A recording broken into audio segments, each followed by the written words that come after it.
Oh my god, it's pretty bad. Okay, it's bad. There's bolt cutters. There's a freaking typewriter in the back. Hey, what's going on YouTube, and welcome back to another video. This is the video series where I go out to the auctions to look for anything that's interesting, weird, or unique. Now, granted, I'm here at the Coupe in Portland today, doing a episodic video series on this place because my god, it's massive, and I don't know if I'm going to be able to cover all the ground here. I don't know if I've seen anything though that I would really consider bidding on, but I do think that there's a lot of cool cars that I would like to share with you guys. As you guys know, I'm doing a K-swap in my Civic right now that I also bought from the auctions, which was a BIOHAZARD. That's a long story. If you want to go check it out, I'll leave a link. Granted, with that takes up a lot of my time these days, so I can't just be impulsively buying everything. If something crosses me that I think is too good to be true, then maybe we'll have to make some exceptions. That being said, I did want to make a quick announcement that I have my merch, the Tastefully Clapped stickers and tees there, which is linked down below if you want to go check that out. Now here's a car that you see not a lot of people talk about, a two-door Nissan Sentra. This is from the early 90s, you know, very simple design, but what's crazy is these actually came from the factory with an SR20. I don't know if this is the SER, we'll have to go through the back and see, but you don't see a lot of these. And if this has a manual, this is honestly kind of a gem. The one thing that I noticed that you guys always love is this one is also considered a biohazard. So we're gonna figure out why that is here. Body-wise, I am really impressed. Paint is fading, no clear coat left. Very typical for such an old car. I mean, how old is this thing now? Like 32 years old? It doesn't look that old though in terms of design-wise. It's a very simple vehicle, really. This was kind of a grocery getter. You see like a lot of the four doors, but the two doors, you really don't come by too many of them. And I know there's a cult-like following. I had a white four-door a really long time ago. I mean, I just used it to get to school and stuff. I didn't have it for very long. It wasn't bad. Never gave me any issues. Very simple car. Somebody smashed the rear window. Maybe this is a theft. Yeah, maybe that's what it is. Theft that's going on here. So I wouldn't be surprised. And you know, in typical fashion, I have to see why this is a biohazard. So if it's really bad, I'll blur it out. But I'm gonna pop this open real quick, and oh my god, it's pretty bad. Okay, it's bad. There's bolt cutters. There are plenty of recreational activities. I think I could show you this. There's a typewriter. There's a freaking typewriter in the back. There's a high heel shoe. There's an exhaust. There's a cat. This is theft 101, man. I mean, look at the ignition. I mean, it's just a mess. I don't see any. Actually, I do. Never mind. This is really sad, man. It's a manual, it's nice. It's a good looking car, man. I mean, if you clean it up, but again, you have to remember too with these theft recoveries, it's less about the car itself and it's more about the violation that happens when you pick up something like this. You don't really think about it too much, but then once you start actually driving it, I mean, I went through this very recently. Somebody stole my Subaru Impreza, the Battle Wagon, the first auction car I ever bought for YouTube. Meant a lot to me, but after it got stolen and I found needles underneath the seat, I just couldn't enjoy it as much as I wanted to. It's just kind of one of those things that if you got the stomach for it, then it should be fine. But I think with this one, we'll have to let it go. But anyways, let's go see what else is out there. And here we go. We got two of the takeover specials. We got the Challenger and we got the G37. Really a shame what happened with these because I think both of these are great cars. It's just, you're kind of buying into a certain demographic of the, I mean, you have the issues with these getting stolen every 5 minutes. And then you also have the issue with this as well, because these are kind of like a good entryway, or shall I say gateway drug for anybody that wants to get into just rear wheel drive. Plenty of power out the box. I mean, I had one of these way back in the day. I had a G35 sedan that I actually bought from a Copart auction. I had my fun with it. It was very torquey. I mean, I didn't even do any modifications to it, and I was always impressed with the power band that was on it. So for people that want to take this around your local intersection, that's kind of where they end up. A lot of these get totaled out, wrecked. I see them all the time. It's very sad. I mean, look at this one. This is unbelievable hit. This one is completely cooked. Same thing with this, you know, an RT. I always kind of like the RT a little bit more than the Scat or the Hellcat, because for the value, you know, it makes a lot more sense to me, at least, instead of lowering your credit score and not being able to make the payments on time. This is something you can actually acquire and have fun with. But again, it's just completely knackered. I mean, you can't even recover this one really. I think this is just going to be good for parts, which is a shame. I'm sure this was a very good looking car. Now, this is the section that has some vans and trucks, but I saw this one that looks to be something JDM. Aha, here we go. Toyota Town Ace. For those that don't know, a long time ago, I think it was like a couple of years ago now, I used to do only videos of JDM camper vans. And I had so much fun actually doing that for the short stint that I did. I would go drive these things around town. And it's funny, you would think that you're driving like a Lamborghini or something, because these actually command a lot of attention because you just don't see too many of them. Especially with this one, the Town Ace. I believe these have the 1KZ, which I could be completely mistaken for, which is the diesel engine. This is quite a hit that happened here though. It looks like they went into the woods. This is to be cracked, feels like almost like fiberglass. All of this camper action happening in the back here. I see that this also got taken out, which is really sad. The one thing that you have to realize with these JDM vans is, of course, the coolness factor is there. To actually put it back together. So this is gonna be the part where you have to really hunt down all of these parts, and maybe this is all custom made, so it's a bit of a lost cause, big headache for somebody when they could just go out and buy a Ford Transit, you know, something that is gonna be less of a headache to put back together, but you lose the novelty, and this one's really torn up the more that I look at it, which is very, very sad. Again, lost a wheel. I mean, this must have been a pretty horrendous wreck. And when we go in the back here, what's so cool about these JDM vans is how innovative they are with space. And this one, I mean, it has the little stove and sink. It had everything, even the little shower. I think this is a shower at least. I could be wrong here. Yeah, it is. Wow, amazing. But all of this just came crumbling down after the accident, which, as you can see, is just really disheartening. But so much space. It's not that big of a van, really. It's tall. It's actually very narrow and skinny. See it up in person. So we go along the side here. This is okay, this is okay. We'll check out the front real quick. Yeah, automatic transmission. I mean, look at how cool this is. Check that out. See if it'll pick up on camera. That's pretty neat. Yeah, I think they did the right thing by taking it to the auction.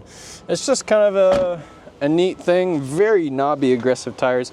You'd be shocked at how well these things do off-road, you know, given that it's a lighter weight spec. You see, this is a more typical van that you would see in America. You know, this is like something, tons of stuff in, but look at the sheer size of it. Where are you gonna put this thing? This is like a, you know, a fraction of the size, but it's still very capable and has all the good stuff there. So the Town Ace, the High Ace, I think the first video I ever did with a JDM van was a High Ace. I always really liked these. Kind of sad to see it in this state. And man, my jaw dropped when I saw this one, Honda S2000. If you guys haven't been keeping an eye on the market on these, it's actually really fascinating what's happening with the S2000 in particular, because the price of these is going through the roof. I remember you can find a clapped out one for like 6 to 7K, but even those now, they're almost worth double. So this one is a pretty nasty hit. Another common thing that I've seen on multiple of these too is that people cut the soft top and they take the seats. The S2K seats is an easy $1,000 and it's 4 bolts holding it in and out, which is another very tragic thing that happens to a very enthusiastic rear-wheel drive car that's made by Honda, which is a very rare thing. You never really see it, but here we are. This one's completely torched. I think if you wanted to get some goodies, like I would love to get the steering wheel, and oh man, it has the red interior too. It's got the red guts, the carpet, the steering wheel. Man, what a shame.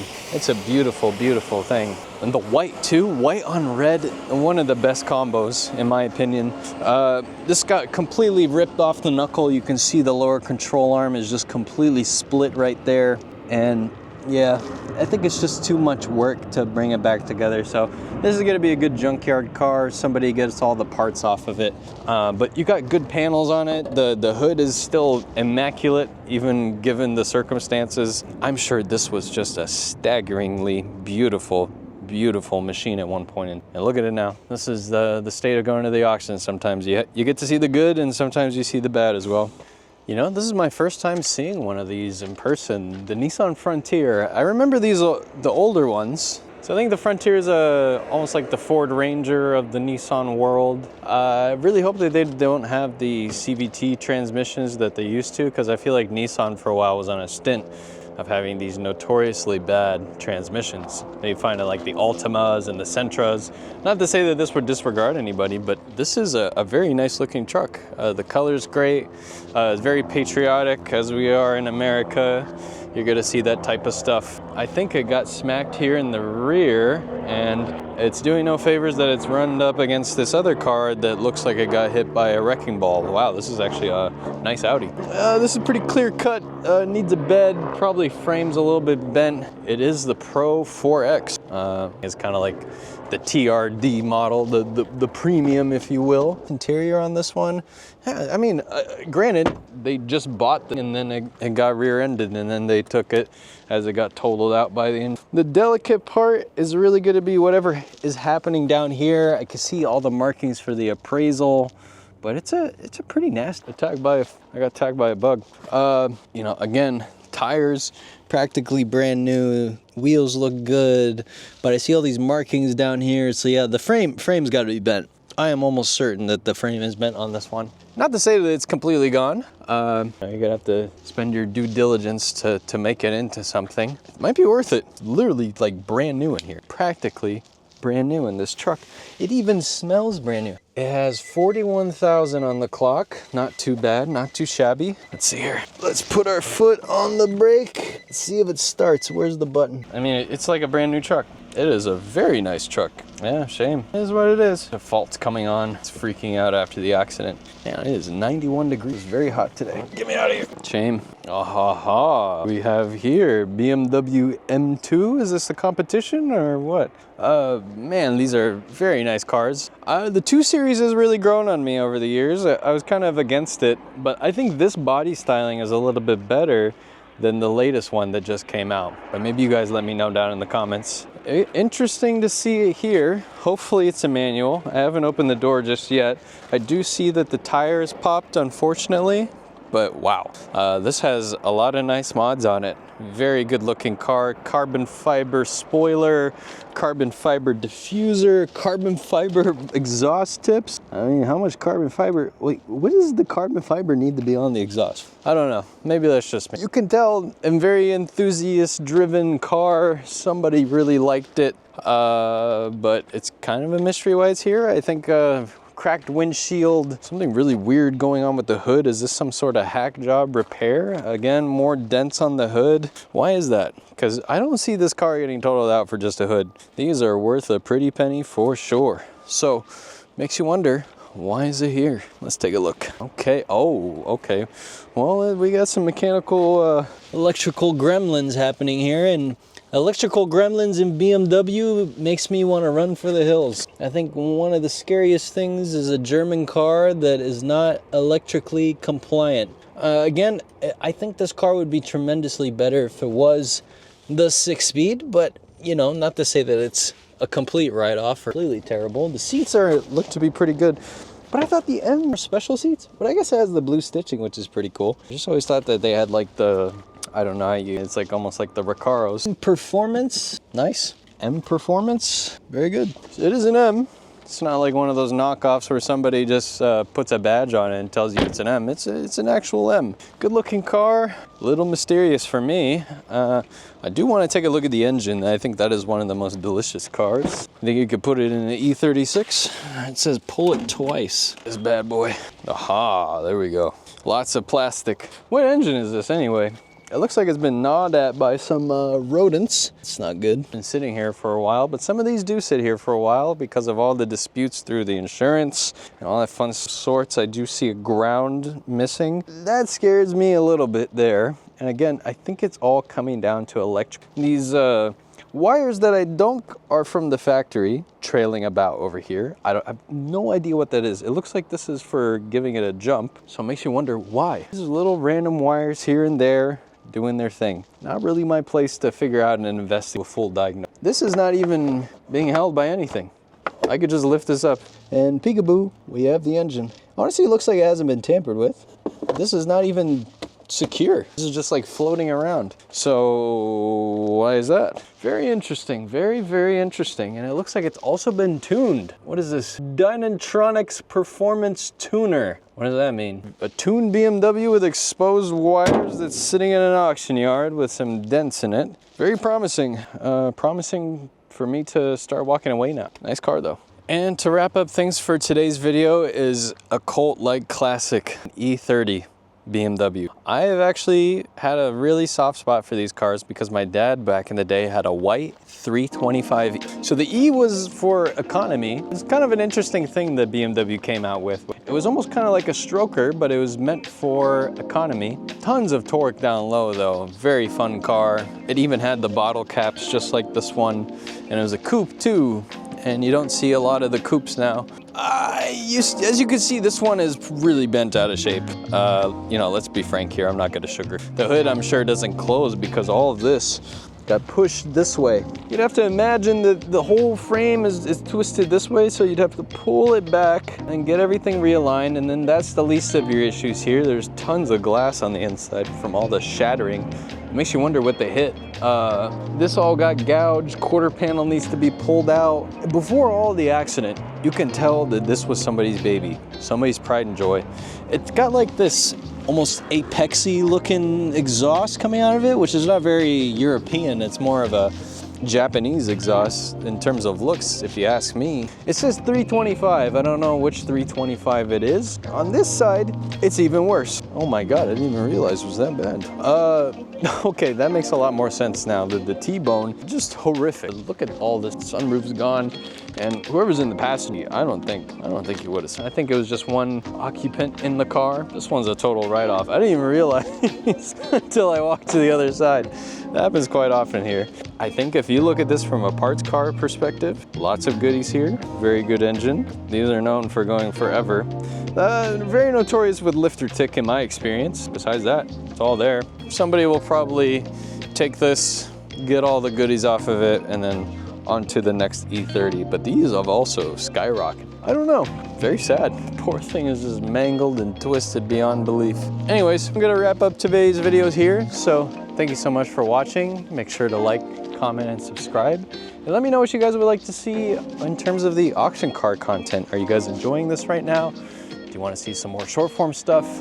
Or do you want me to stop yapping and yap about something else? Anyways, hope you have a great day. Take care.